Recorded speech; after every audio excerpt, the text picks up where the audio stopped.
Prontinho. Eu troquei de computador, tô tomando um pau dele, porque a gente só percebe as coisas que tinha instaladas, funcionando, né? Quando não estão, né? Porque a coisa estava tudo ajeitadinha, né? Agora tô tendo que reajeitar tudo aqui. Mas está funcionando, está começando a funcionar. Então vamos lá, amores, um dia de Guru Rinpoche. Vamos então aquietar um pouquinho para a gente poder abrir espaço para nossa prática, para o nosso estudo.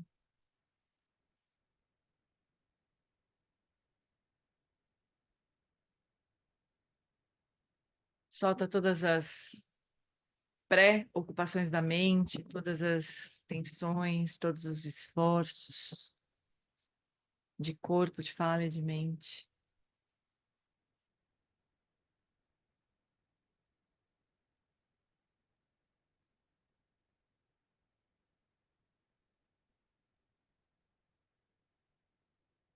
Então, de um lugar mais aberto, mais livre, a gente se abre para receber as bênçãos de Guru Rinpoche. Om Orgen Yogi Nobjan Sam Pema Gesar Dompola Yamsen Chogi Modrumye Pema June Shesudrak Kordu Kandro Mampekor Keki Jesu Dadruki Jingi Lapti Sheksu So Guru Pema Siddhi Hum Hum Orgen Ugi Nobjan Sam Pema Gesar Dompola Yamsen Chogi Modrumye Pema June Shesudrak Kordu Kandro Mampekor Keki Jesu Dadruki Jingi Laptir Sheksu So Guru Pema Siddhi Hum Hum. Na fronteira noroeste de Odiana, no coração de um lótus, está sentado aquele renomado como Padmasambhava, que alcançou o espantoso Supremo Siddhi. Está cercado por uma hoste de muitas daquinas. Seguindo suas pegadas, dedico-me à prática. Por favor, aproxime-se e conceda suas bênçãos. Guru Pema Siddhi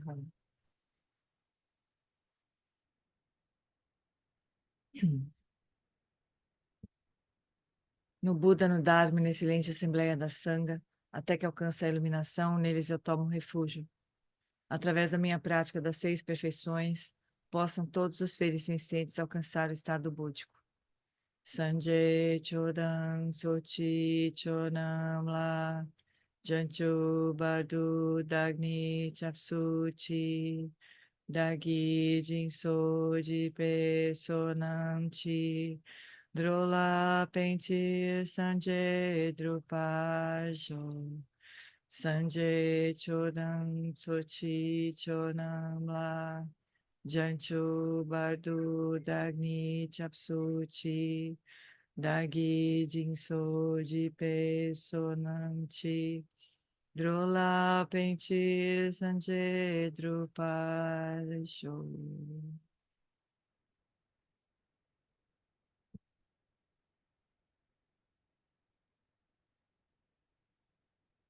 Então, meus bens, pensei de gente assistir juntos o restante do ensinamento que o Lama deu em Bodh Gaya sobre o treinamento da mente 7 pontos, né?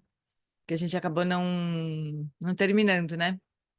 E a gente no domingo também tem assistido o Lama, é outra coisa, né? Assistiu o ensinamento e tudo. E nesse caso, como tá legendado, né? Fica até mais rápido, assim, mais fácil. Então, eu vou. A gente. Eu acho que a gente tinha parado. Calma aí, deixa eu abrir aqui. Até o ponto em que o Lama. Primeiro, deixa eu localizar aqui de novo, para a gente se localizar onde a gente está, né? Se a pasta estiver aqui. Está. Então.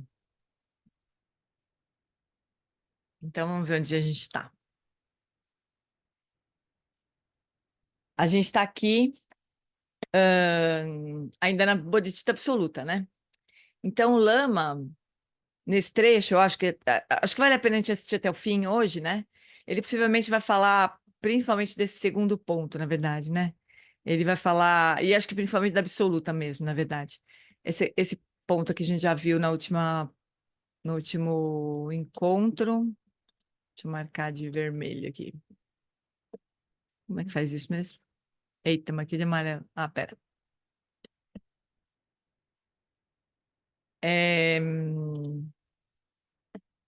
Oxe. Nossa, Maria, cada cor agora vai ficar rosa. Não. Aê! E depois a gente vai entrar na leitura desse último ponto da Bodhicitta absoluta, né? Então vamos ver até onde que o Lama vai falar da absoluta, mas acho que vale a pena a gente assistir até o final o vídeo, e daí depois a gente continua no livro, beleza?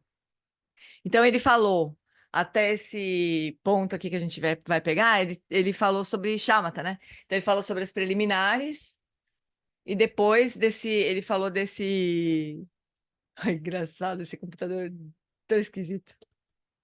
Ele falou desse ponto que é essencialmente shamatha, né? Mas que no livro é uma vez que no texto, uma vez que tem alcançado a estabilidade, revela o mistério, né? Que é essencialmente a prática de shamatha mesmo. Então eu vou colocar aqui o vídeo. Fechar meu microfone.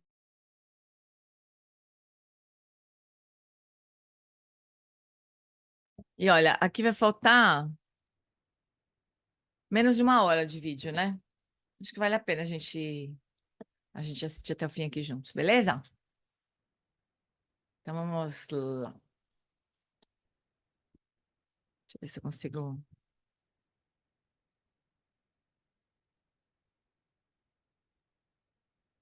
Dá para pôr tela cheia? Quê? Dá.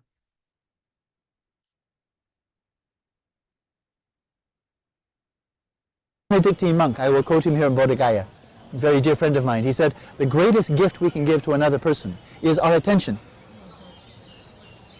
And we know if we don't give our attention, we won't give anything else. If we don't give our attention, we'll not give anything else. If we do give our attention, we've given something of great value. And then all good can flow from that, if our hearts are open. So, this is why he goes from cognitive intelligence to developing attention, making the mind serviceable. But now for what? Having achieved stability, now reveal the mystery. Now reveal the great secret. And what's that? The nature of existence. The nature of existence. So we know in the Lam Rim, in this strategy, it's a wonderful strategy, but it's not the only strategy. In the Lam Rim, everything step by step. The meditations designed to really disentangle yourself from all the allures of this life, the pleasures, the hedonic pleasures of this life, be attending to future life, very good. But then saying, but the whole of samsara is all saturated by dissatisfaction, and then developing the aspiration for liberation. And then saying, but this is too limited, it's only for myself, I must go larger, and you develop bodhicitta. And then developing bodhicitta, then you say, but now how do I express, how do I engage in the bodhisattva way of life? With that, what Geshe-la was talking about this morning, not only the aspiring bodhicitta, but the engaging bodhicitta. How do we do that? Practice the 6 perfections, step by step, generosity, and then ethics, and then patience, and then enthusiasm, step by step, in sequence. And then after that, after the first 4 perfections, then comes jhana, perfection of meditation, jhana, as in first, second, third, fourth jhana. And then the final one. And Shantideva says, all the first 5 perfections, they're for the sake of the 6th one. All of them for the sake of the 6th, and the 6th is the perfection of wisdom. But what immediately precedes the perfection of wisdom, the perfection of meditation. And that's jhana. That's shamatha, right? And so that's the classic procedure, very widely practiced. But interesting, it's not the only one. And so in these early days when this 7-point mind training was passed on only from, I think you're very ripe, I will pass on teaching I don't give publicly, because it would be too hard. It would be like a very steep hill. And if your engine is not strong enough, you just get, and you'll slip You say, I bet you're not going up the hill. But if you have four-wheel drive and very good traction, even if it's a very steep hill, then maybe that's a shortcut, a very fast track. And that's what the 7-point mind training is. He goes directly from developing renunciation, from the four thoughts, to developing shamatha, making the mind firm, stable, coherent, and goes directly to teachings on emptiness. He goes directly to ultimate bodhicitta. The standard way is relative bodhicitta first, and go through the 6 perfections. You get to the 6th perfection, that's the perfection of wisdom, that's ultimate bodhicitta. That's very good. Not the only way. For those who are ripe, they may go directly there. Now, Geshe-la told me something very interesting. He's an excellent scholar. He's got the whole through Geshe training. So this means he has great erudition, there's no question. And he's debated for years and years and years, and he has a great enthusiasm, great erudition for Madhyamaka, the middle way view of Nagarjuna, the perfection of wisdom. He debates this, he's thought about it for years and years and years. And as a result of that, some insight, some clarity has come. But what he told me just a couple of days ago, in just a one-on-one conversation, he said, I've been teaching some people who are quite new to Dharma. He spoke of one woman. I can't remember, I think she was an artist maybe, but something not really Buddha Dharma at all. But she came, she was kind of interested, and he took her right into meditation. So she's going directly in meditation, but no big teaching, just right into meditation. And then he was asking her and some of his other fairly recent students, asking them deep questions, tough questions from Madhyamaka, the teachings on emptiness, the teachings on perfection of wisdom. And he said, they really surprised me. They have very little background in Dharma, very little knowledge, very little training and teaching and textual knowledge, but the answers coming spontaneously from the meditation, those are the answers I would have given after years and years and years of training. He said, oh, that's a wake-up call. Maybe there are people nowadays like us right here. Maybe we didn't have the opportunity to spend 10, 20 years learning text, memorizing text, debating for hundreds and thousands of hours. Maybe you don't have the opportunity. But if the mind is ripe, you go into meditation, the insights may come up spontaneously. So there's hope for us, even if we can't spend 20 years in a monastery. And so this is the approach that Atisha is taking here. And just to give a little bit, again, I'm not going to give detail and we will not spend much more time here, but this is quite thrilling. It's quite an adventure. This is drama, because we're going right into the depths from the beginning. We're going to get to relative bodhicitta by way of ultimate bodhicitta. That's exceptional, because the standard way is ultimate bodhicitta by way of relative bodhicitta. That's going in the shallow end of the pool into the deep end. But Atisha is now just throwing you into the deep end and said, okay, sink or swim. And then out of your ultimate bodhicitta, out of realization of emptiness and independent origination, from that you may go directly into relative bodhicitta and find your relative bodhicitta is springing forth from ultimate bodhicitta. Now, there are many methods of shamatha.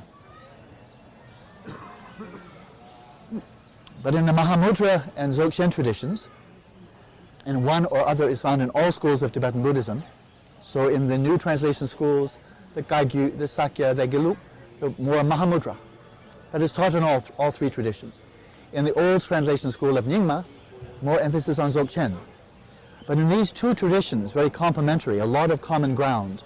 Dzogchen, the great perfection, and the Mahamudra, the great seal, both of these whole approaches to meditation are fundamentally aimed at realizing the nature of the mind, right down to the ground state of Buddha nature, or Rikpa, pristine awareness, or Yeshe, primordial consciousness, but really realizing your Buddha nature, realizing Dharmakaya, realizing Buddha mind. That's the core theme. And it entails Vipassana, and it entails then the actual practices of Mahamudra and Dzogchen themselves. But for both of these traditions, for Mahamudra and Dzogchen, if you read the classics, don't necessarily just rely on the popularized versions, where they're trying to give us a shortcut. Go for the professional literature, the ones that have been practiced for 1,000 years by the greatest adepts of Tibet, and earlier than that in India. And you'll see invariably shamatha is indispensable. It's indispensable. It may be overlooked, it may be marginalized, but I'm sorry, you're not following the teachings of the Buddha, you're not following Theravada, you're not following Mahayana, and you're not following Vajrayana if you skip shamatha, let alone if you skip Vipassana. So it's just possible maybe there's some degeneration of Buddha Dharma today, when people maybe spend 3 years in retreat doing all kinds of rituals and chanting and visualizations and mantras, very good, and they finish 3 retreats. Oh, I finished my 3 retreat. Did you do shamatha? No. How about vipassana? No. Well, that's very good, but then there's no path. And it doesn't matter whether you do it 2 times, 3 times. If you haven't practiced shamatha vipassana, you don't have a path. I'm sorry, but that's the way it is. That's not my opinion. And that's whether you're following Shravakayana, Mahayana, or Vajrayana. Shamatha and vipassana are the core of all of Buddhist meditation, regardless of school. That's the way it is. You don't have to agree with me, but what I've just said is what the Buddha has said, and the greatest teachers of all traditions have said since then. So in Mahamudra tradition, in the Dzogchen tradition, they look at the wide array of shamatha methods, and there's a wonderful selection, a great variety. It's like going into an ice cream shop and saying, oh, so many flavors. And that's wonderful. And these flavors, these different modes of shamatha, are designed for people with different temperament. But shamatha is always a preparation. In the Buddha Dharma, shamatha is always a means to an end, but it's not the end. Right? It's not shamatha for the sake of shamatha. So let's imagine, for example, that you're a Tibetan Buddhist and you really have great yearning, great faith, great aspiration to practice stage of generation, stage of completion, in whatever version, Vajrayogini, Goya Samaja, Kala Chakra, whatever you're drawn to. Let's imagine that. Well, anybody who knows about stage regeneration, there's a lot of visualization, lots of visualization of yourself as a deity, the mandala, a lot of visualization. If you want to do that effectively, with stability and clarity, then the method of shamatha, why not start developing your visualization abilities now? And that's taught in all 4 schools of Tibetan Buddhism. How about the Buddha in front of you, or Tara, or Manjushri, or Guru Rinpoche, or Tsongkhapa? Very good. It's an excellent preparation for this much more elaborate visualization you'll do when you go to stage of generation and completion. But one of your great passion, above all, is to realize the nature of your mind, and all the way down to the ground, all the way down to Buddha nature. What if that's your primary aspiration, your great faith, your great passion, is I want to know my Buddha nature? Then what method might be selected among all the variety of shamatha methods? This is a wonderful variety. Well, both the Mahamudra and the Dzogchen traditions, the greatest teachers, Padmasambhava himself, Dujum Lingpa, Lerab Lingpa, the list goes on and on.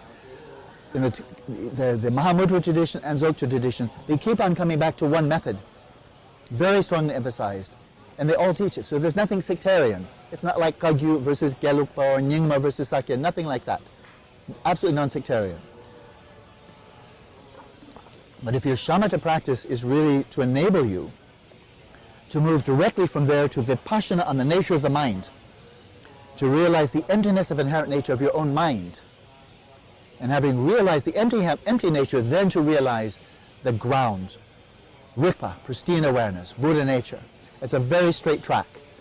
If that's your aspiration, if that's your vision, what direction are you going? What is your aspiration? Not just I want to achieve enlightenment, but I want to go this path. If it's Mahamudra or Dzogchen, then the method that is most strongly emphasized in both traditions, in all schools of Tibetan Buddhism, is shamatha focused on the mind. And that is simply focusing single-pointedly on that domain of experience that is purely mental. So it's not open presence, it's not choiceless awareness, it's not bare attention, it's selective. Shamatha is always selective. But among the 6 domains of experience, the 6 domains, you're focusing on one. And that's the domain of experience in which thoughts, mental images, memories, fantasies, desires, emotions, and dreams, they all occur in that. So it's like having a cineplex with 6 theaters. You're only focusing on one theater. So you're really not giving any attention to the visual, the auditory, the tactile, the olfactory, or the gustatory. You're saying, all very well, but not now. Right now, I'm focusing single-pointedly on cinema number 6. And that's the cinema of the mind. And that keeps on showing day and night. When you're dreaming, that cinema is still operating. They're still showing the films. When you're dreaming, because the dreamings take place in that domain. Right? And when we're awake, the thoughts, the images, the memories, the desires are all arising in that domain. So you can take that domain as your object of shamatha. Semla mipeshine, shamatha focused on the mind. And it goes by other names, but I won't elaborate. But that's what it is. You can take that as your object and single-pointedly focus there. And whatever comes up, you're focusing on that. Now imagine, now let's just go into imagination realm for a moment. You may not have spent 5,000 hours, 10,000 hours. You may not have spent 6 months or a year or longer practicing this for 8, 10, 12 hours a day. Many people have. But maybe you've not done that just yet. But now try to imagine. What would it be like if for 12 hours a day for a year, 12-hour days for 2 years, you wake up in the morning and you start focusing on your mind. And hour after hour, you come out, you take something to eat, you drink, you go for a little walk and you go back. But just hour after hour, month after month, focusing single-pointedly on the mind. And observing, simply observing whatever comes up, arises and passes, rises and passes. What's it like when you come out of practice, out of meditation, when you're engaging with the world? Well, this is an experiment that has been done. So I can simply tell you and you can try to imagine it. But it's an experiment that has been run thousands of times. First in India, then in Tibet, also China, and so on. Here's what the great adepts say. If you've been doing just a shamatha practice, let alone vipassana or mahamudra or anything like more advanced, when you come out of meditation, you're looking around and you see all these appearances. The sounds, the chanting, the birds, the imagery, the fragrance. Maybe you're sucking a mint, you have some taste coming in, you feel the tactile sensations arising within your body, you feel the breeze, the coolness and so forth. So these appearances are all arising to your 5 physical senses, right? Where are all these appearances? Where are they located? The red that you see, the birds chirping, the sounds that you hear, the smells that you experience, the taste, the tactiles, where are they? Are they out there? Out there in the physical world? Ask a neuroscientist, and they'll say, no, it's not there. Ask a physicist, are the colors out there? Are the sounds out there in the physical world, the objective physical world? They'll say, no, it's not there. It's not out there. It appears to be out there, but it's not out there. Now that was some theory, but if you've just spent, let's say 5,000 hours practicing this 12 hours a day, you come out of meditation, and I'll tell you what it feels like. This is like a dream. All those people seem to be really up there, but all the appearances are in my mind. None of these appearances exist outside my mind. Every appearance of memories, of hopes, of fears, of dreams, of sensory impressions, all of these are arising in the space of my mind. And they look solid, but how could there be anything solid in my mind? They look physical, but how can there be anything physical in my mind? Because my mind is not physical. And so you come out and you just see, with no philosophy, you see everything here is like a dream. Everything's like a dream. And this is what happens simply because of shamatha practice. So what's the first line from Atisha when he goes into the teachings on ultimate bodhicitta, the second of the 7 points of the mind training? What does he say? Regard all events as if they were dreams. That's the first line. That which would come naturally, flowing right from your shamatha practice, is flowing right into your vipassana practice. And now this is once again a revolution. Because when we see people, situations, places and so forth, it seems to be totally out there, just like in a non-lucid dream. Oh, there's a person way over there. Oh, there are people up there. Oh, hear that sound up there, as if they're all out there. It's all illusion. And so now he's saying, all right, if you have this momentum from your shamatha practice, so you're already seeing things as a dream, now to reinforce that, but now with wisdom. And to recognize all of these appearances, they're all pratitya samutpada. These are all arising relative to my own awareness. But I'm never accessing, never perceiving, never apprehending anything that exists independently of my mind. It's all arising relative to my mind. And so I'm a full participant in all the reality I experience. It's all intertwined with my own mind, and I never see anything outside my mind. So you're already taking a step towards realizing the illusory nature of waking reality. I'm looking where my glasses fell. Here we are. And so he starts there. View all phenomena as if they were dreams, right? And that's just immediately. Start viewing this for what it is. This is like a dream right now. And then he goes on, examine the unborn nature of awareness. So when you're engaging with reality around you, see everything as your dream, but then you go back into meditation and you sit quietly. And you've already been practicing, let's imagine, this shamatha focus on the mind. And imagine you actually achieve shamatha, focus on the mind, so that your awareness is withdrawn from the sensory world. When you're coming out to the world, you see everything as being like a dream. You say, okay, now time for meditation. Bye. And you go. And your awareness is drawn inwards, right into the domain of the mind, single-pointedly. So imagine having achieved shamatha. And your mind goes into a state disengaged from the environment, disengaged from your body. You've gone purely into the mental realm, but it's empty. And you're simply abiding there in a state of bliss, of luminosity, of non-conceptuality.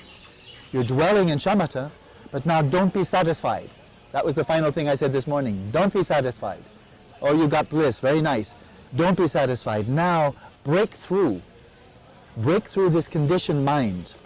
This conditioned mind of your continuum that goes on from lifetime to lifetime. Break through.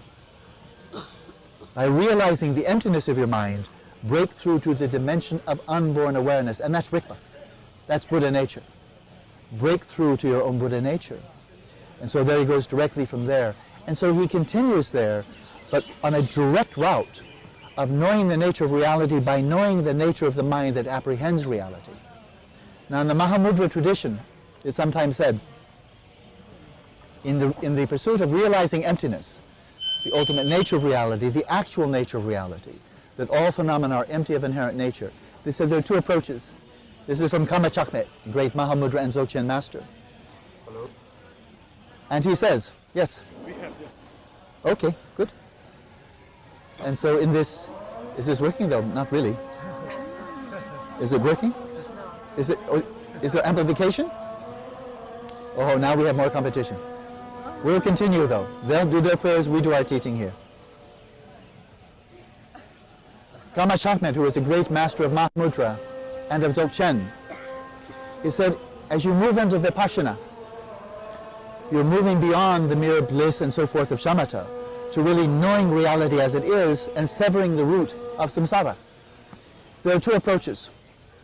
And one is investigate the myriad of phenomena, all different types of phenomena, from atoms and life and all kinds of things, and to realize one, by studying Nagarjuna, by studying the great treatises of Madhyamaka, to go through all the categories of the Abhidhamma, the different types of phenomena, and one by one realize the emptiness of inherent nature of each one. And in this way, then you gain realization of all the emptiness of all phenomena. He said that's one approach. But there's another approach, and that is go directly to the mind and realize for yourself, does your mind exist inherently by its own intrinsic characteristics, or is it empty of its own identity, empty of its own inherent nature? You may go there first.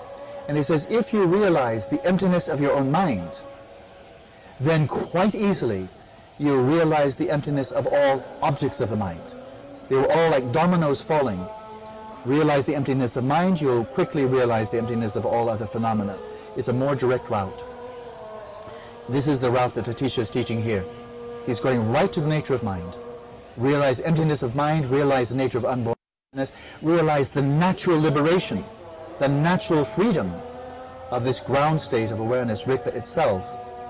And then when you come out of meditation, you're returning back to engaging with the world around you. He says, now act as if you were an illusory being, as if you were already dead and in the bardo. Act as if you were a mirage. Act as if you were an illusion, and engage with the world from that perspective. So now I'll slowly wrap this up. We have more points, but I wanted to show you what is unique.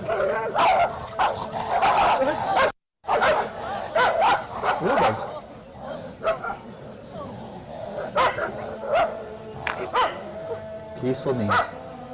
Good. Thank you. Thank you. Good, good. Good, good. Very good. Very skillful means.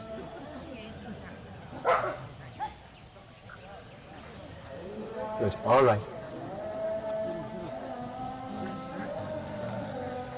How do we go from renunciation and shamatha, and then realization of emptiness, especially the emptiness of the mind, and then by the power of that, realizing the emptiness of all phenomena.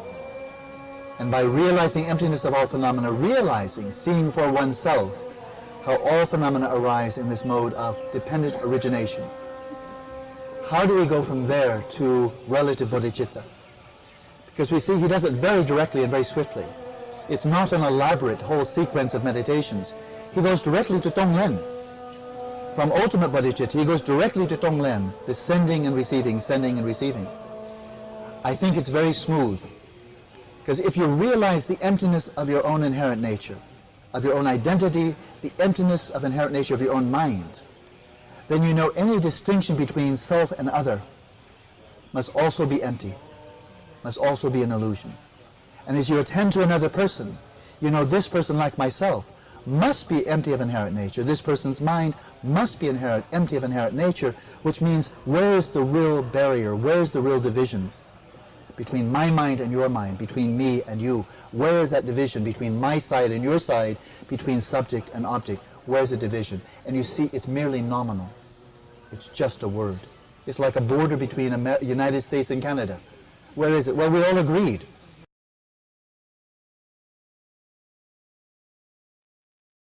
Eu tô achando que a gente pode assistir esse finalzinho no próximo encontro, porque até agora o Lama falou da primeira parte, né, da bodhicitta absoluta.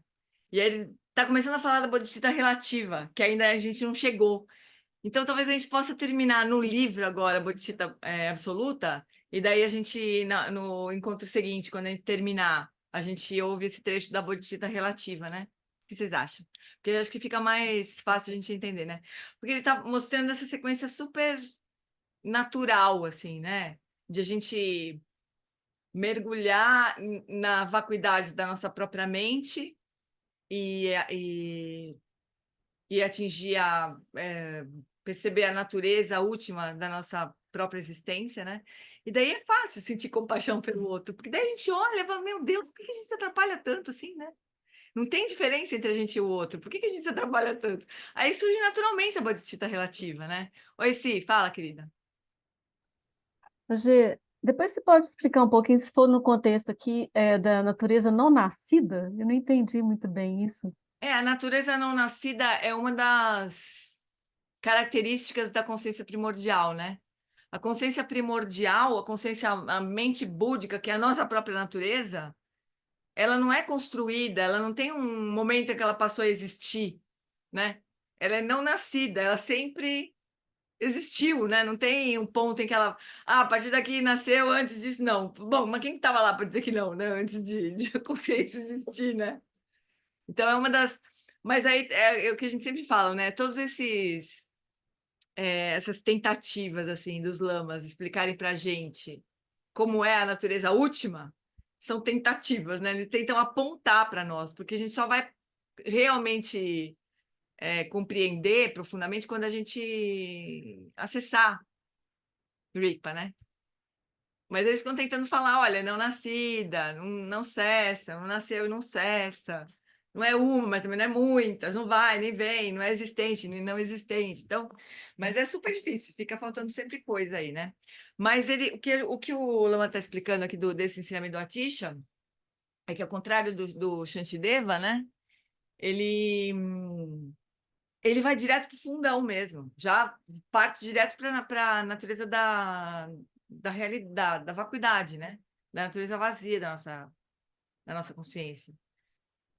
E depois, a partir daí, é aquela história do pau de sebo dos gatos lá, que o Lama Santen fala. Eu atiro o gato lá em cima do pau de sebo. Se ele segurar, beleza. Se não segurar, vai descendo, né? Mas pode ser que a gente possa experimentar, pelo menos, né? O que é, afinal de contas, essa nossa natureza, a natureza da nossa própria mente, né? Deixa eu só voltar um pouquinho aqui no quadrinho. Vocês viram o que é Bodhigaya? É aquela zona lá. O Lama estava dando ensinamento, daí tinha outro tocando corneta lá, aqueles né? Aí cachorro quebrando pau, é aquela bagunça desgraçada. E tava ficando de noite, vocês perceberam que a luz foi diminuindo, né? Tava anoitecendo, uma baita confusão. É Bode Gaia, encantadora e desesperadora ao mesmo tempo. Então, ó, o Lama falou sobre tudo isso nesses minutos que a gente assistiu aí. Ele falou de, né, qual é o método de Atisha, de atirar a gente logo na natureza última, né? E que a partir daí, então, a partir de a gente ver as coisas como um sonho e perceber como a consciência é algo que simplesmente está presente, né? Que não passou a existir em algum momento e vai deixar de existir em algum outro momento, né? Então a gente precisaria reconhecer isso, né? Daí o remédio para a ignorância é exatamente o reconhecimento da natureza da mente, né? E a partir daí, para compaixão, é um passo. Porque se a gente. De novo, né? Estou falando, pessoal, não pense que eu sei o que eu estou falando, né? Só estou repetindo aqui. Porque às vezes eu sou tão convincente que até mesmo eu falando, uau, quem vê pensa, né? Mas o que ela está dizendo, né, é que uma vez que a gente reconhece a natureza das coisas como ilusórias, né, brota compaixão. O outro também está passando pela mesma situação que a gente, também tem uma natureza livre que não reconhece, enfim. É natural, né? A natureza, a bodhicitta relativa surgir a partir da bodhicitta absoluta, né?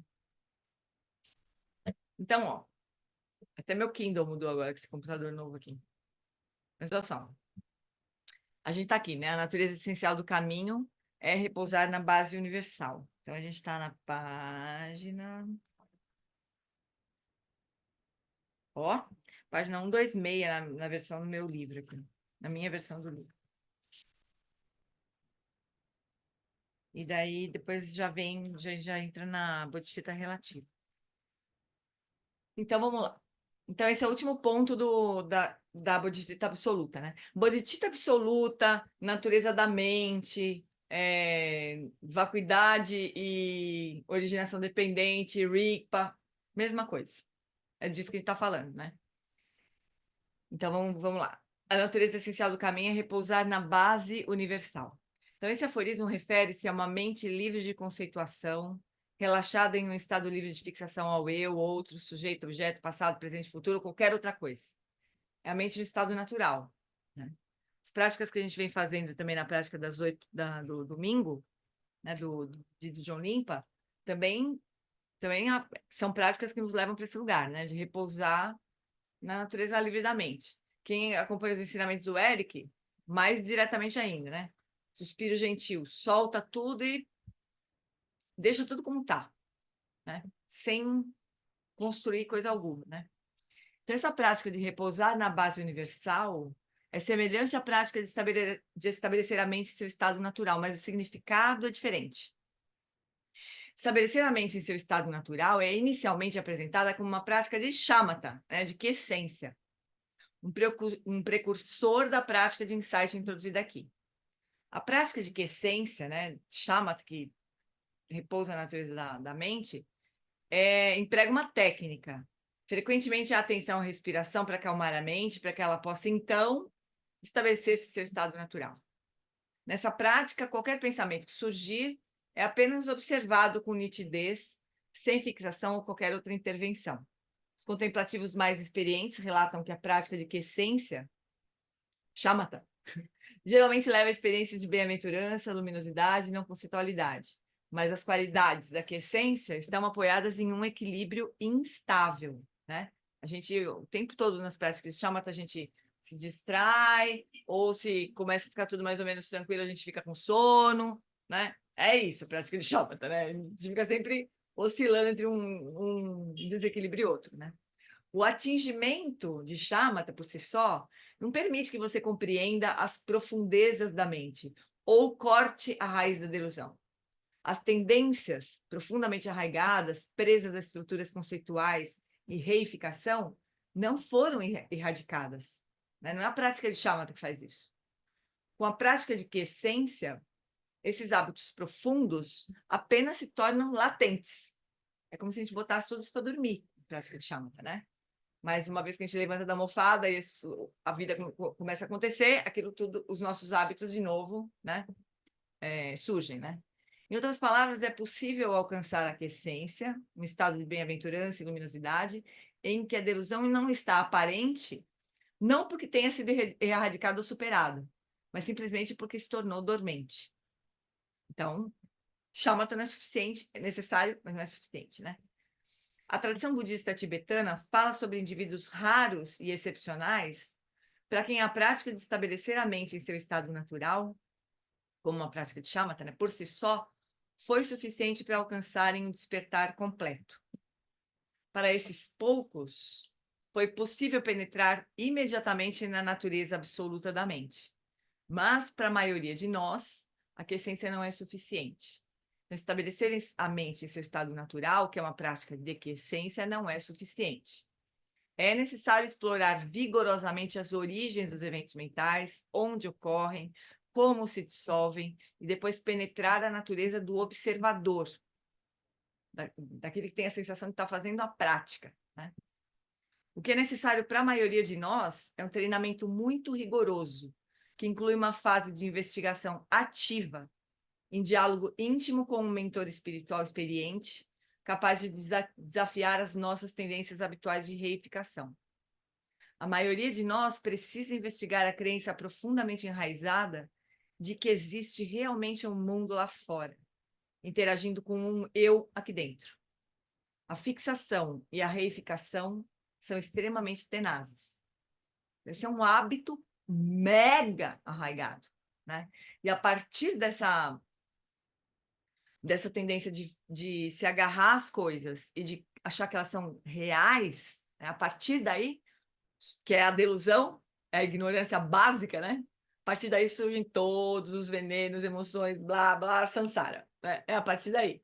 E isso é um hábito desgraçado. A gente reifica tudo. A gente reifica até o Dharma, né? Ao progredir na prática por meio da investigação, obtém-se um insight sobre a natureza da própria consciência, fazendo com que a fixação cesse. A gente deixa de se agarrar, porque afinal de contas, se a gente vê que aquilo não tem substancialidade, é impermanente, é vazio, a gente vai agarrar onde, né? Vai agarrar o quê? O estágio de penetrar todas as estruturas conceituais e a reificação até atingir o insight sobre a natureza primordial da consciência é chamado de atravessar. É o trekcho, aquela fase da prática do Dzogchen, né? Conforme os ensinamentos do Dzogchen, Shamatha, Vipassana, trekcho, Todgal, né? Trekcho é o atravessar. A gente penetra através dessa camada da consciência substrata, a gente penetra até Rigpa, né? Essa fase do Dzogchen, do Trekcho, é o que corresponde ao Mahamudra.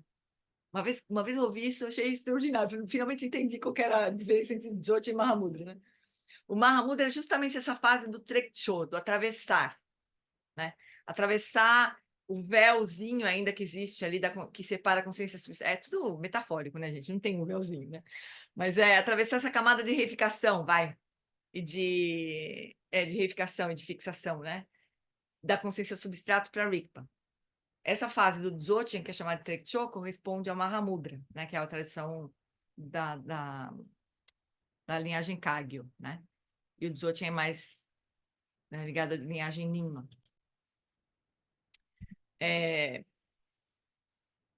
Então, o estágio de penetrar, eu já falei, o estágio de penetrar todas as estruturas conceituais da reificação até atingir o insight sobre a natureza primordial da consciência, que é livre de conceitos, né?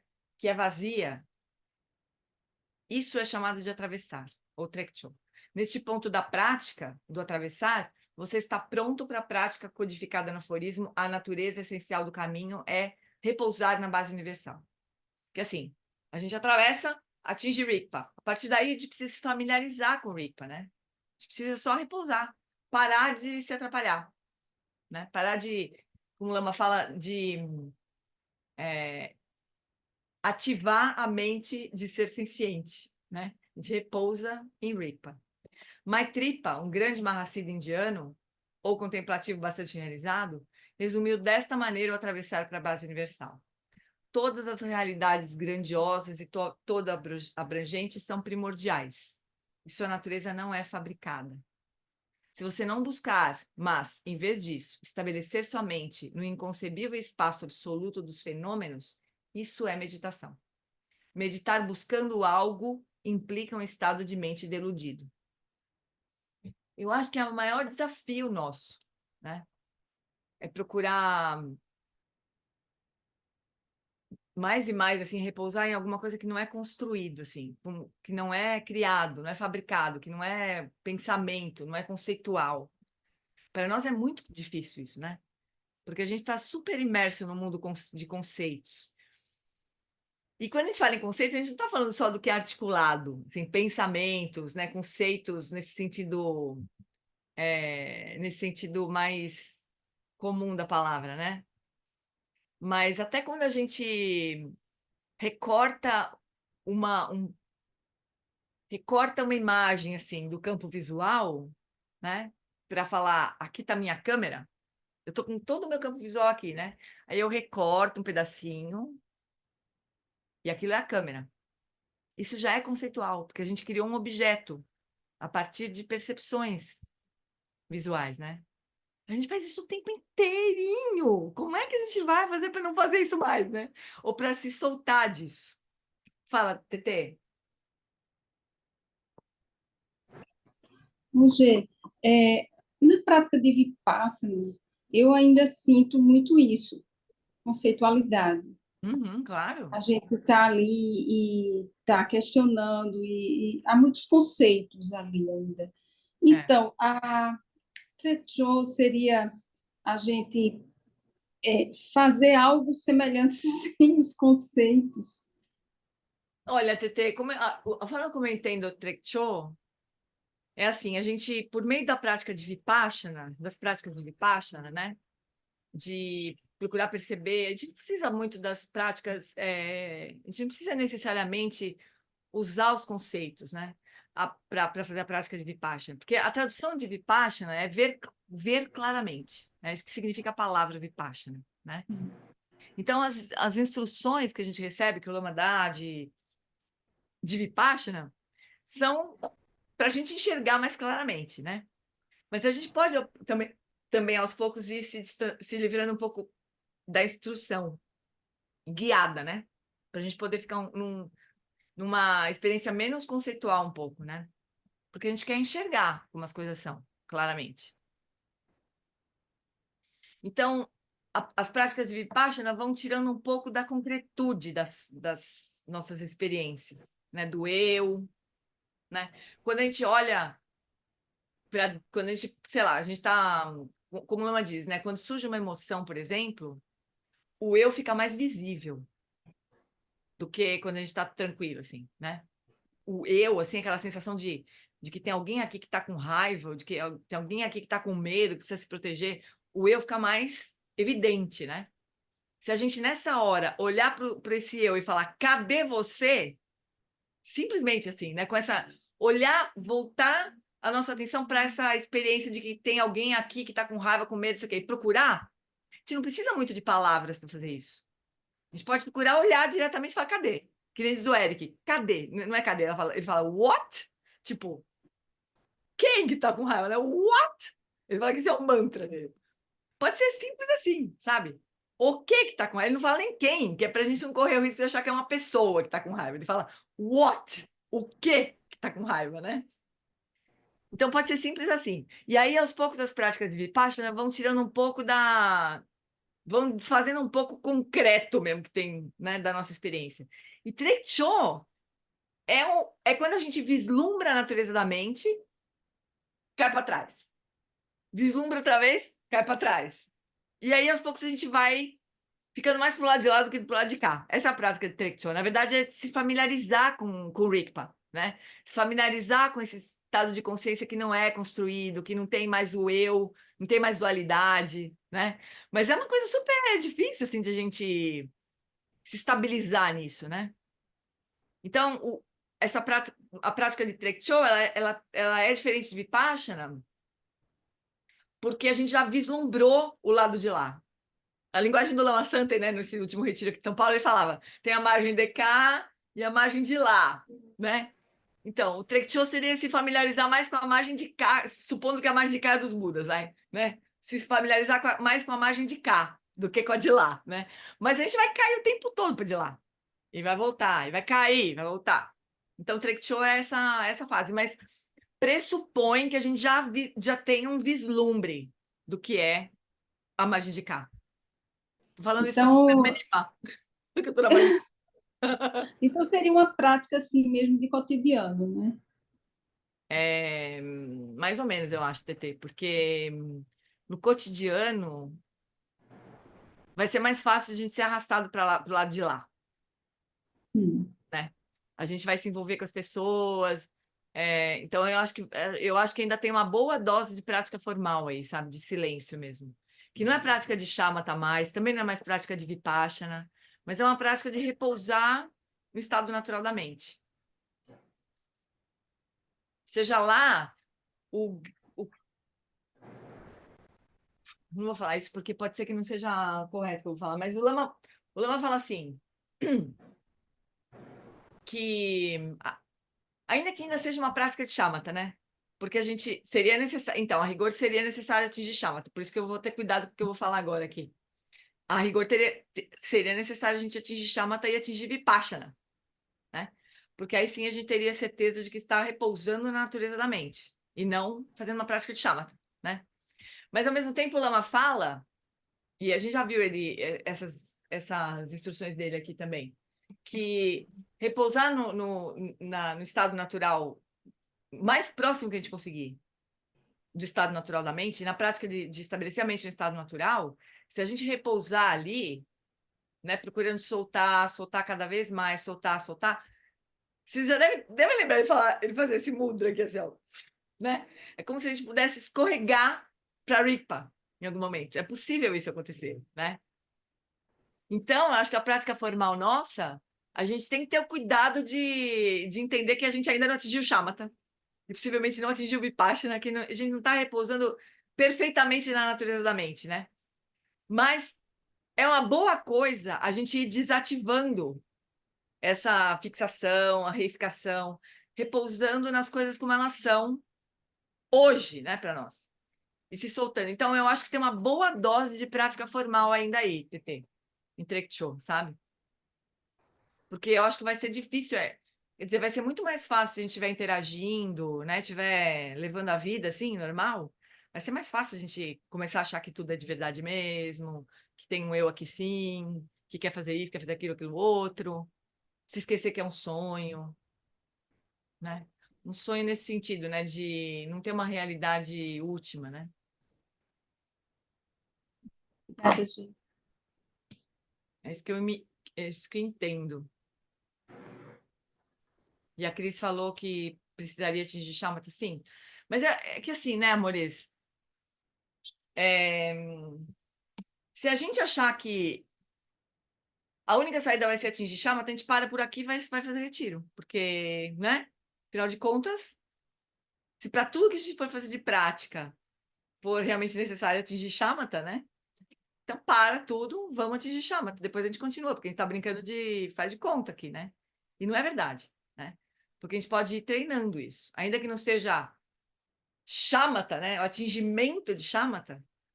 Mas conforme a gente vai acalmando a mente, se descolando um pouco da dureza, né? Das bolhas todas de realidade onde a gente sempre se encontra, né?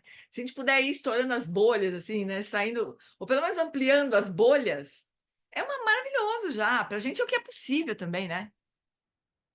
Não sei para vocês, mas para mim não é possível largar tudo, fazer retiro. E não é só isso, não é só a questão externa, né? É o preparo interno também, para fazer um retiro só para isso mesmo, né? E de novo a gente volta para aquela história, mas tem que fazer um retiro. Bom, mas se não dá para fazer um retiro, faço o quê? Faz isso aqui, vamos, a gente vai se aproximando, né? Ainda que para realmente chegar nos finalmente, a gente vai precisar chegar aos finalmente em algum momento mesmo, né? Oi, Ana, Paulo. É, me diga uma coisa, Gê, uma das coisas que ele falou na, naquela gravação, né, do diálogo dele, e realmente eu fico assim atenta a isso, né, que ele fala que seria importante, vamos dizer, que fosse fazer um retiro, né, ou qualquer outra coisa, sair, que fosse 10 dias, não importa, mas essa orientação com um mestre qualificado, né? E aí eu fico pensando assim, se eu não tenho esse, que assim, né, um mestre qualificado, é muito difícil. Isso na Índia, no Nepal, tem muitos mestres qualificados, mas aqui a gente tem uma coisa reduzida. Não incorre em às vezes eu poder fazer alguma coisa que eu estou pensando que está levando num caminho e não ser? Olha, Aninha, eu acho que para um retiro curto a gente tem mais do que instruções, mais do que insuficientes, sabe? O Lama fala de um mestre qualificado quando você se dispõe a fazer um retiro de 3 anos, por exemplo. Aí você precisa de um mestre qualificado. Aí você precisa, Lama Santen, quero entrar em retiro, me ajuda. Lama Laola, se quero entrar em retiro, me ajuda, entendeu? Mas para um retiro curto, de um mês, até talvez de 3 meses, 3 meses talvez já seja um pouco mais desafiador, né? Mas para um retiro curto de um mês, a Não há gente tem instrução necessidade. mais que suficiente, a gente vai fazer prática de É. shamatha e pronto, né? A gente vai fazer uma prática de Guru Yoga para se conectar, refúgio, bodhicitta, shamatha.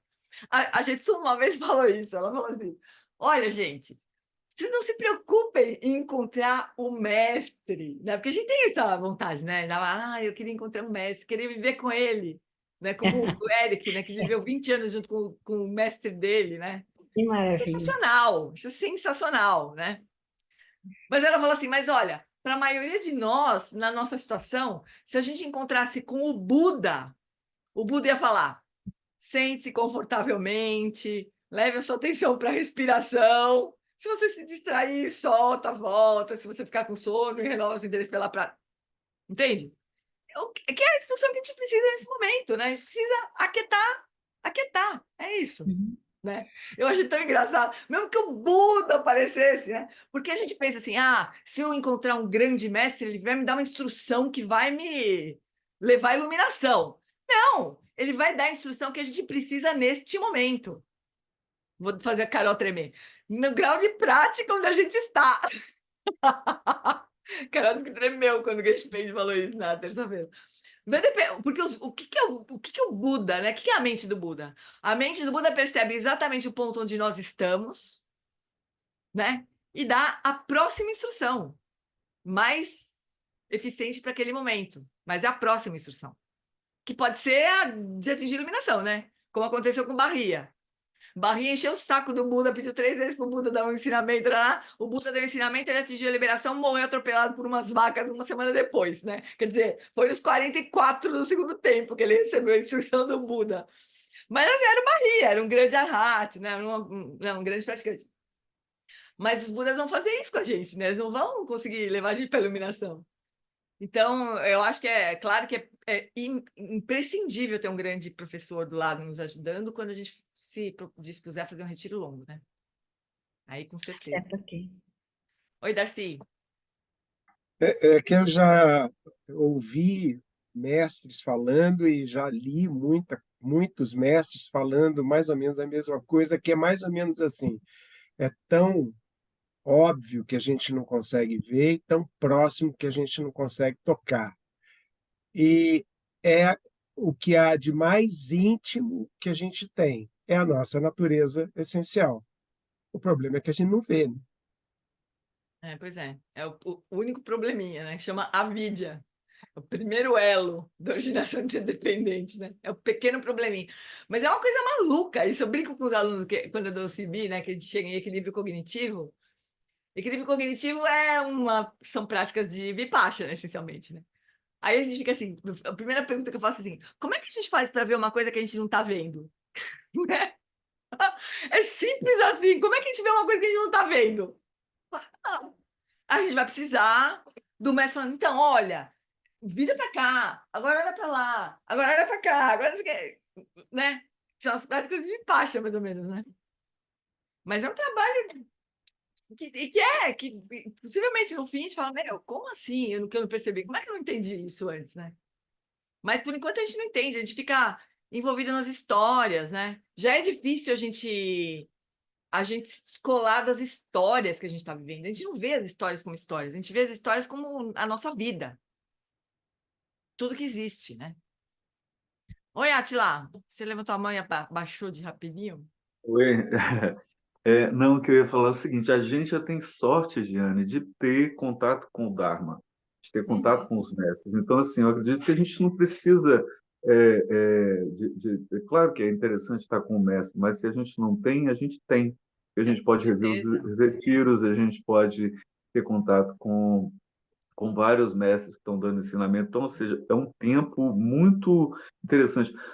E eu acho que isso é um convite para a gente fortalecer a nossa confiança, É. porque a gente já tem o Dharma oferecido, entendeu? Uhum. Então, assim, É. seria interessante fortalecer a Guru Yoga de que a gente está recebendo ensinamentos autênticos, né?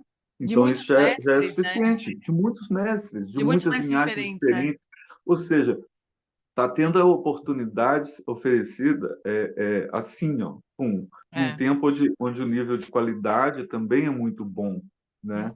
E Uhum. onde as pessoas se apoiam. Então, é maravilhoso isso. E, Isso já e, é e, eventualmente, muita coisa. e eventualmente a gente até tem a possibilidade de fazer perguntas para esses mestres, Sim, né? Não é assim que a gente está vendo o vídeo gravado. A gente está interagindo com esses professores. Isso é extraordinário. Agora, deixa eu falar uma coisa também. Que alguém falou, acho que não sei se foi o Lama Santen, eu não lembro, algum desses professores falou, que a gente também pode romantizar um pouco essa história de relação com o mestre, né? A gente tem a sensação de que precisa ser uma coisa pessoal, ele precisa me conhecer, né? Acho que é a Lama Tsering que fala isso, que ela é mais, né? Manju Shirona, assim. Mas que a gente romantiza um pouco, então a gente quer ter uma relação pessoal com o mestre, a gente quer ter certeza de que ele sabe quem a gente é, que ele conheça. A primeira coisa que vai acontecer, que já aconteceu comigo com o Alan Wallace, é ele quer saber da minha história, das minhas histórias do Sansara, ele não tá nem aí, porque é mais do mesmo sempre. Então não é essa coisa de relação pessoal com o mestre, é outra parada, também não é uma relação do jeito que a gente imagina, sabe? Daquele mestre que sabe que a gente é. É diferente com o Lama Santo. O Lama Santo até se interessa, quer saber da nossa vida, como não tá. O Lama Wallace não tá nem aí, né? Ele quer saber mesmo é de tirar a gente da confusão. Agora, que cor que tá na nossa confusão, se tá chovendo, se tá fazendo sol. Não interessa. Isso pode frustrar um pouco a gente, né? Porque, afinal, então a gente tem que também refletir sobre isso, né? O que a gente imagina que é uma relação com o mestre. E como o Átila está falando, a gente já tem relação com o mestre. Agora, o que eu acho que a pergunta da Ana faz sentido é assim, de fato, se um dia a gente resolver se dedicar 100% à prática em retiro, a gente precisa de um professor do lado. A gente precisa, inclusive, como disse o Marcelo Nicolau de uma vez, ele falou para mim, eu falei para ele, putz, eu preferia fazer retiro sozinha. Não, você não pode fazer retiro sozinha. Você precisa de alguém que te encontre de vez em quando, olha bem na sua cara e vê se você não tá ficando louca. Todo dia, sabe? E tá enlouquecendo, melhor chamar o lama, sabe? Tem alguém que pode olhar na tua cara e falar, será que ela tá bem? Não tá? Pirou, não pirou? Porque a gente vai perdendo a noção de onde tá a praia. Acho que o Marcelo falou justamente isso. Assim, você tá nadando em alto mar, você já não sabe mais se você tá perto ou longe da praia. Você já não sabe mais se tá nadando, para que lado você tá nadando, sabe? Então a gente precisa de tudo isso, a gente precisa da sanga em volta da gente, a gente precisa do mestre do nosso lado mesmo. Mas nessa situação, né? Nas situações comuns, o acesso que a gente tem ao Dharma já é extraordinário, né? A gente poder pegar o Geshe-Pen, Ana, né? E fazer perguntas sobre a nossa vida, não é uma coisa assim, porque não é uma pessoa qualquer, não sou eu, não é uma pessoa qualquer, não é um É amigo que você vai bater verdade. um papo no bar. É o Geshe-Pen, né, pô? Sei lá, o Eric, quando a gente tá em retiro com o Eric também, dá pra fazer pergunta para ele, né? Uhum, O Alan verdade. Wallace também, quando ele vem, a gente passa todas as noites em retiro fazendo pergunta pro Lama. Quer dizer, não é uma pouca coisa, gente. Oi, Darcy. Em 2015, eu fui passar uns dias lá em Pernambuco. Eu não lembro o nome do lugar, Do SEB? do SEB, Darmata.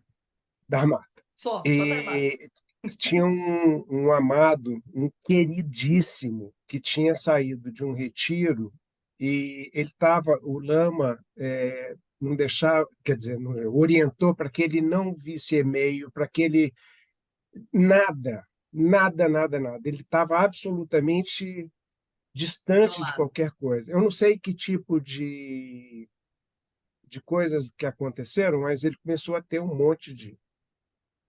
É um É, queridíssimo. acontece também.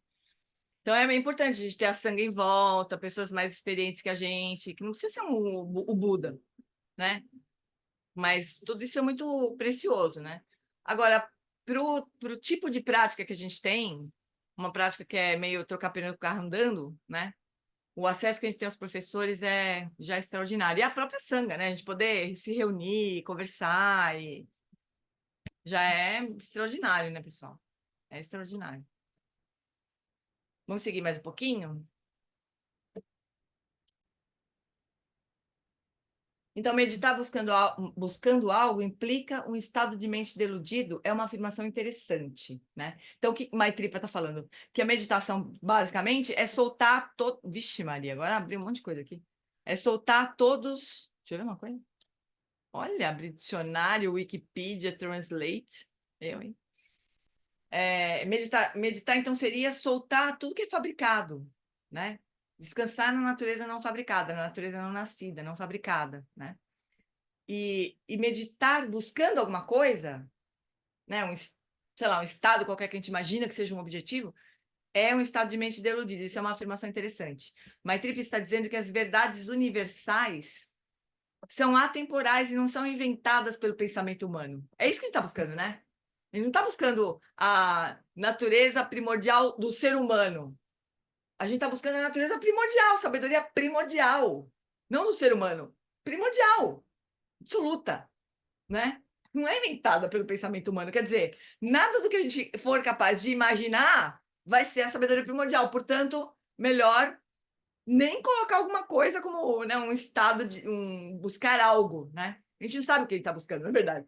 À medida que se busca, há uma sensação de estou procurando algo, que reafirma a superposição das estruturas conceituais sujeito, objeto, isso, aquilo, eu, você.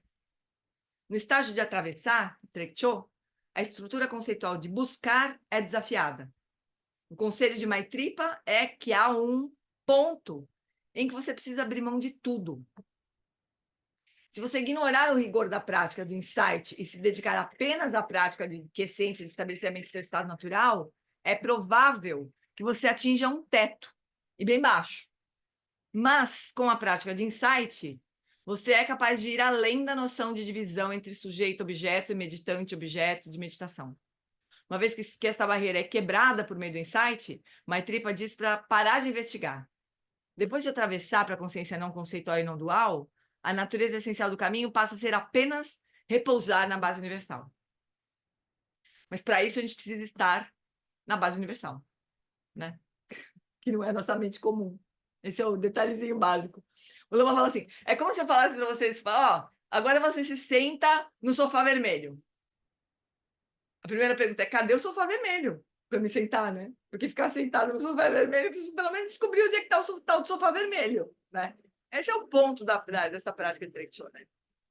No cultivo de quiescência, shamatha, a relação entre atenção plena e introspecção é bastante importante.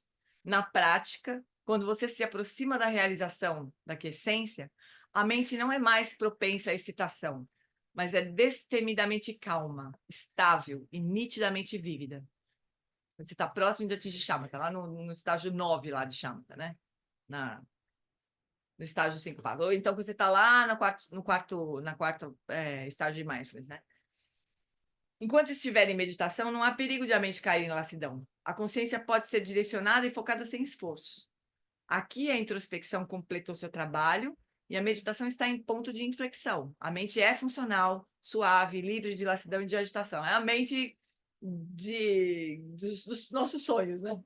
Neste ponto, a intervenção da introspecção, quer dizer, a introspecção é um dos fatores mentais que a gente cultiva com shamatha, que permite a gente perceber que está distraído, que está com sono, como é que está o corpo, né? A gente fica checando, assim, né? Mas nesse ponto, quando você já está perto de atingir Shamatha, se você ficar se perguntando como estou indo agora, isso se torna um obstáculo. Quando a quiescência for alcançada, abandone a introspecção. Libere profundamente a fixação para que a própria introspecção seja liberada. Não precisa mais ficar checando nada, né? Até agora, a continuidade da atenção só podia ser sustentada com esforço. Mas, uma vez que a quiescência é alcançada, se atinge Shamatha, você não precisa mais prestar atenção ao objeto, você libera o objeto. Você libera o próprio objeto de meditação, óbvio, né? Você usou o objeto de meditação que é a atenção plena, né? Vocês lembrarem, a gente já viu até o videozinho que o Darcy recentemente me pediu também do caminho de Shamatha, né? O mongezinho lá com o elefante, macaco e tal. Ele tem uma cordinha e uma machadinha na mão, né? A cordinha é a atenção plena. Então, é como se durante todo o caminho até atingir Shamatha, a gente precisasse se conectar ao objeto, né? E essa capacidade de a gente se conectar ao objeto e não se esquecer dele é chamada de atenção plena, ou mindfulness, né? A outra habilidade que a gente precisa ter é da introspecção, que é a machadinha, no caso do videozinho. E essa introspecção permite a gente perceber que se distraiu, ou que está com sono, né? A gente precisa dessas duas coisas. Mas quando a gente atingiu o Shamatha, não precisa mais nem da cordinha, nem da machadinha, nem da atenção plena, nem de coisa nenhuma, porque a gente já chegou. Não precisa mais ficar, né, treinando, a gente já chegou. Então, é isso que o Lama está dizendo aqui, né?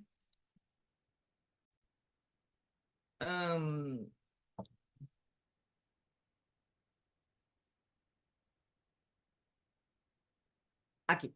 Muitos dos temas da prática de quiescência são análogos aos eventos que ocorrem na prática de insight.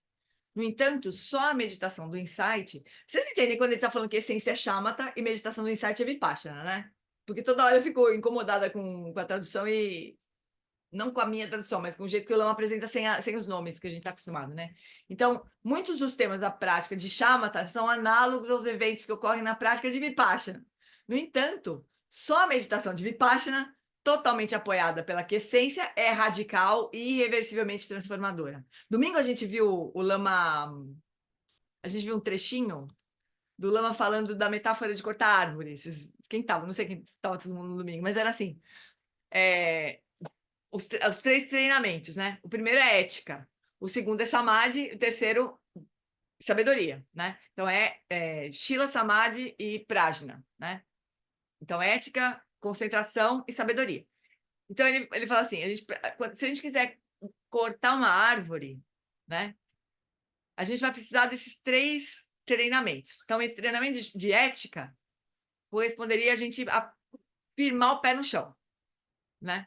E não ficar escorregando, como se tivesse lama, como se tivesse gelo debaixo do nosso pé, né? Se a gente quiser pegar um machado e cortar uma árvore, a gente vai precisar plantar o pé no chão, né? Senão a gente fica... corta, né? Corta a cabeça em vez de cortar a árvore, né? Então, primeiro. Depois, a gente precisa de precisão, assim, né? A gente precisa de ter um objeto definido, quer dizer, a gente precisa bater sempre no mesmo lugar com o machado, né? Que é a prática de shamatha. A estabilidade da concentração, né? A gente vai bater sempre no mesmo lugar. E a gente vai precisar de uma lâmina afiada, que é vipassana. Então, aí a gente consegue derrubar a árvore da ignorância, né? Foi essa metáfora que o Lama deu no retiro que a gente viu na semana passada, né? É maravilhoso, essa metáfora é maravilhosa, né? Mas a gente vai precisar dos 2, na verdade, os 3. Aqui ele não está falando mais de ética, né? Mas a gente precisa de ética, concentração e sabedoria para derrubar a ilusão, né? No estado referido como base universal, ou Ripa, ou consciência primordial, nome que os Dharmata, o que a gente quiser chamar, né? A fixação habitual é liberada mais profundamente do que meramente interrompida. Ela é completamente cortada na raiz. Então, essa coisa dualista, a gente nem entende o que é não dualista, né? A gente nem tem essa referência. Mas essa visão dualista de eu tô aqui, o mundo tá fora, não existe mais nessa altura do campeonato aqui, né? Na prática Dzogchen, ou grande perfeição, é feita uma distinção entre a vacuidade menor e a grande vacuidade. Essa é uma distinção crucial. Na prática do Dzogchen, examinamos diretamente a natureza da consciência para observar o observador. O que é encontrado é uma ausência. Quando a gente olha quem está praticando, a gente olha para si mesmo. Cadê? Ah, tá bom, teu corpo. Não, mas o corpo não sou eu. O corpo não é uma pessoa, o Lama fala. Ah, é a minha história. Não, essa história não é o eu. Nada do que a gente for achando de candidatos, né, vai ser o eu, né? Então, o que a gente encontra é uma ausência. Há luminosidade, clareza ou limpidez, mas nenhum agente. Nada inteiramente, inerentemente existente. Observamos a ausência de um observador. A ausência de um observador intrinsecamente existente e autossuficiente, observando um objeto observado. A ausência de um observador intrínseco e autônomo é chamada de vacuidade menor. Ela é chamada de menor porque ainda há fixação. Fixamos a ausência de um observador. Uma ausência dependente de uma estrutura conceitual. Ah, eu não estou encontrando o eu. Isso ainda é conceitual, né? Mas beleza, a gente já não encontrou o eu. Já se ligou que não tem o eu ali para ser encontrado, né? Pode ser que o meditante esteja reificando conceitos, que nem a TT estava falando, né? Que ainda na prática tem muito conceito. A gente vai estar reificando conceito. Mas a ausência é aprendida apenas no contexto de uma estrutura conceitual. Presença de alguma coisa, ausência de tudo, né? Ainda é uma estrutura conceitual. Quando até a noção de vacuidade ou ausência é liberada, a natureza essencial do caminho é repousar na base universal. A natureza essencial do caminho é um estado de consciência que está além da noção de vacuidade ou não vacuidade, além de existência ou não existência, além de passado, presente e futuro, além de sujeito-objeto. A natureza essencial do caminho é a grande vacuidade. Amores, acho que eu vou parar por aqui. Isso aqui é super Prajna Paramita também, né? Quem tá... Deixa eu desmarcar isso aqui, antes que eu se atrapalhe. E tem um pouco de familiaridade com Prajna Paramita, né? Prajna Paramita vai negando tudo, não há caminho, não há realização nem não realização, quer dizer... Então, a grande vacuidade está além de todos esses conceitos, né? Não pensa ser fácil isso. A gente entende o que é. O que seria, né? Estar livre de todos os conceitos. Mas, como diz o Lama Santen, a gente vai entrando de costas, né?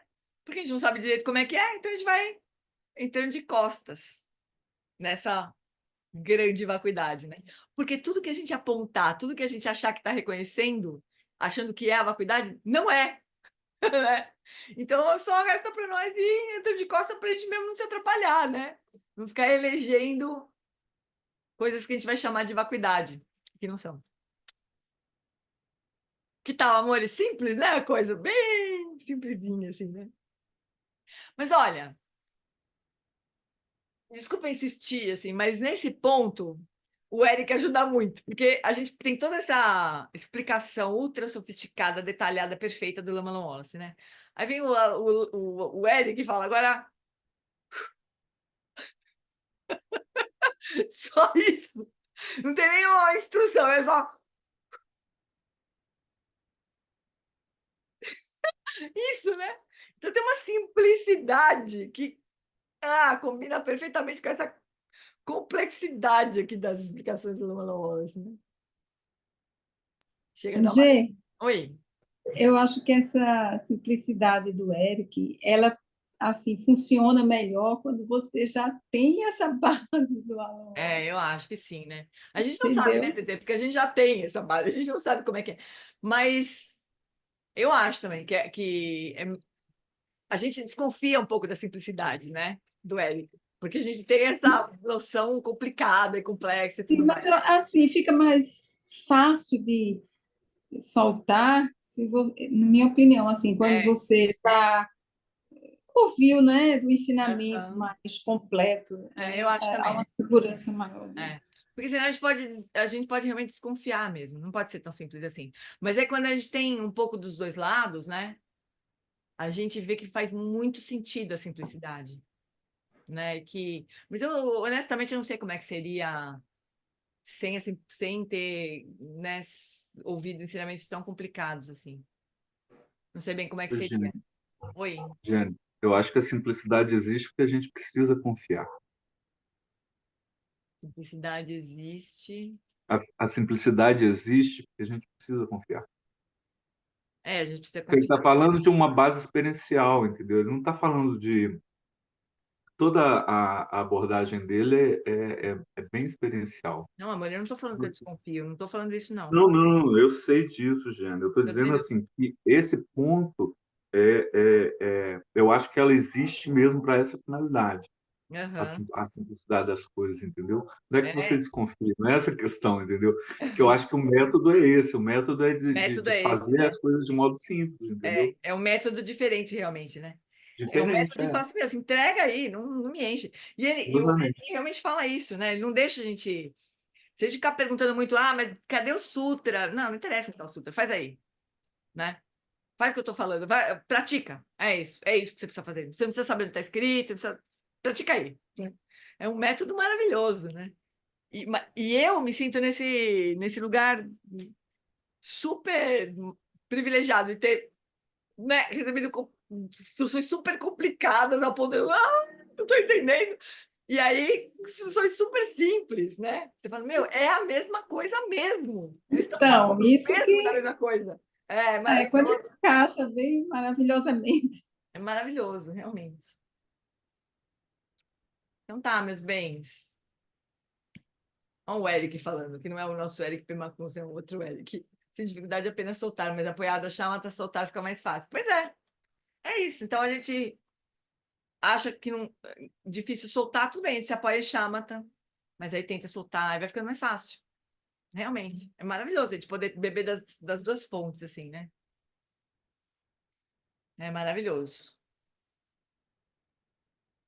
O Dzongzar, nessa palestra que deu sobre esse treinamento em 7 pontos lá na Austrália, ele fala que nós estamos tão viciados na complexidade que a gente não consegue ver o simples. Exatamente. Mas aí esses mestres que são como o Dzonsar, como o Eric,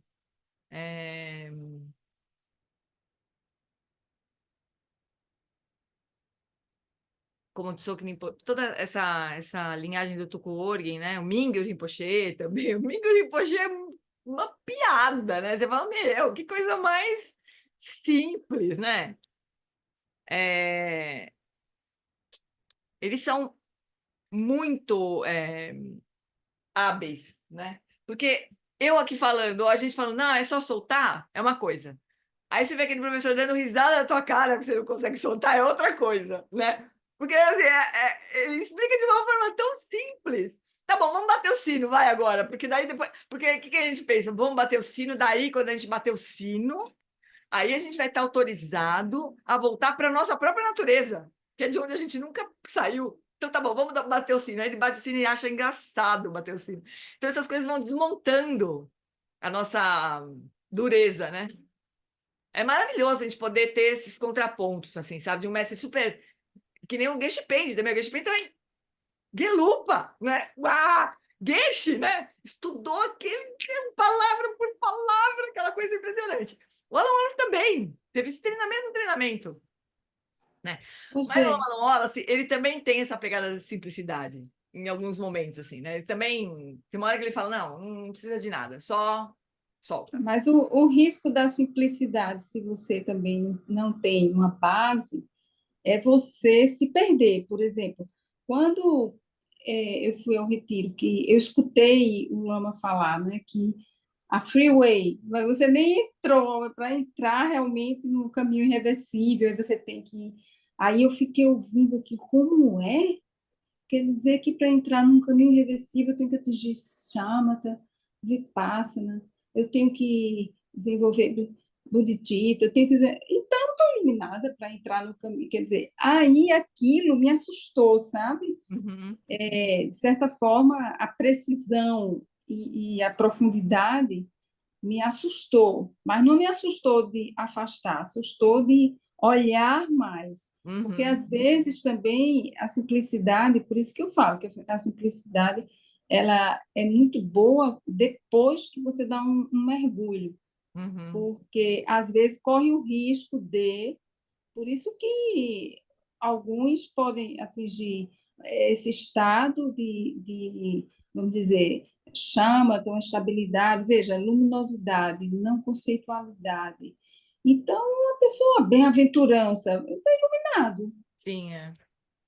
entendeu? Aí, se não tiver instruções, como o Lama nos passa, instruções mais profundas e precisas, é fácil ficar ali, ó. Essa é a questão que É, eu acho é. importante. Todos os caminhos eles têm seus riscos, né? E a gente está nesse momento super maravilhoso de a gente poder ter essas várias abordagens disponíveis para a gente, né? E a gente vai batendo de um lado, batendo do outro, e vai indo, né? Bate de um lado, vai do outro, e vai, né? É maravilhoso isso. Muito bom, chuchus. Vamos então. Onde estaria? A Lana falou que basta a simplicidade. Sabe, Gê, O para mim stop it. é Também muito tem um stop você it. falar assim, que o Lama Wallace também tem os momentos de simplicidade, né? Para Tem. mim, o Eric soltar aquele guardanapo que ele solta e o Lama Alan falar basta, é mais ou menos a mesma coisa. É. Não, o Lama também tem várias instruções precisas, assim, né? De para com isso, vamos para o que interessa, né? Então vamos lá, amores. Vamos fazer as preces. Precisa dar uma arrumada nessas preces de dedicação, porque falta um pouco de coisa aqui, eu acho, sabe? Mas vamos lá. No reino cercado por anéis e montanhas nevadas, você é, sem exceção, a fonte de todo benefício e felicidade. Poderoso Avalokitesvara, Senhor da compaixão, Tenzin Gyatso, que seus pés de lótus permaneçam firmes por centenas de anos. Ganirira weko rejin kansu pandan dewa malu jongwene cherezi wan tenzin jatso e jape kauje badu tenjurchi. Ganirira weko rejin kansu pandan dewa malu jongwene cherezi wan tenzin jatso e jape Pecaude bardo tenjurti. Que o professor Shakyamuni, o grande Vajradhara, e aquele que sustenta os mistérios de todos os Jinas Padmasambhava, possam firmar os pés de lótus daqueles que sustentam os ensinamentos e fazem com que os feitos do Buda brilhem como o sol e a lua. Aquele que derrama uma grande chuva de amor sobre seres em terras distantes e sustenta-os com o néctar dos ensinamentos do Buda, aquele limitadamente afortunado, o grande ser conhecido como Alan Wallace, possa sua vida ser longa. Em Jambuvipa em geral, especialmente no Ocidente, você ilumina os ensinamentos dos Jinas como a luz do sol. Ó Mestre, possam sua longevidade e seus feitos ser muito extensos e possa você guiar todos os seres no caminho da liberação.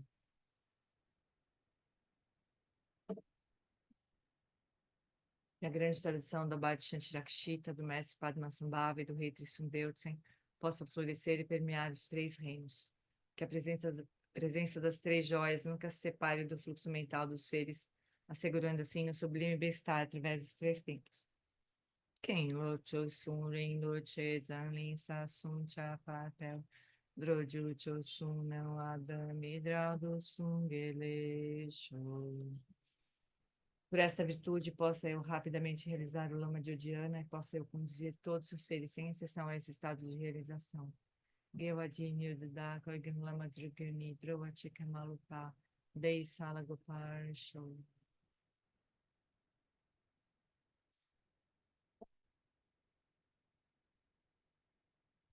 Muito bom, fofuras. Roger, Oi. eu fiz uma sugestão aí no chat para o pessoal dar uma olhada aos 24 minutos desse documentário maravilhoso sobre o Otto Saulim, a criação, Não, assiste a todo, construção. gente. Hein? Tem que assistir Ele todo. é É maravilhoso, ele é maravilhoso. maravilhoso. Mas aos 24 minutos, o Dzongtse pega e fala sobre tradição versus filosofia. Aí é assim, é um grande mestre que, pá, ele já É o da Lama Tseren? Ui, É o Johnson, o mestre da Lamatzera. E esse vídeo é sobre a construção do templo aqui de São Paulo, do Shaolin. É lindo de morrer. Eu vou postar na descrição do vídeo, mas se vocês quiserem já copiar, é um vídeo do Vimeo que o Darcy postou. Obrigada, amor. Obrigada. Então tá, né, Obrigada, gente? Gina. Então até domingo, certo? Beijo. Obrigado, Edinha. Beijo. Tchau, todo mundo. Beijo. Beijão. Obrigado. Tchau, obrigada, obrigado. beijo. Obrigado. Beijo, beijo.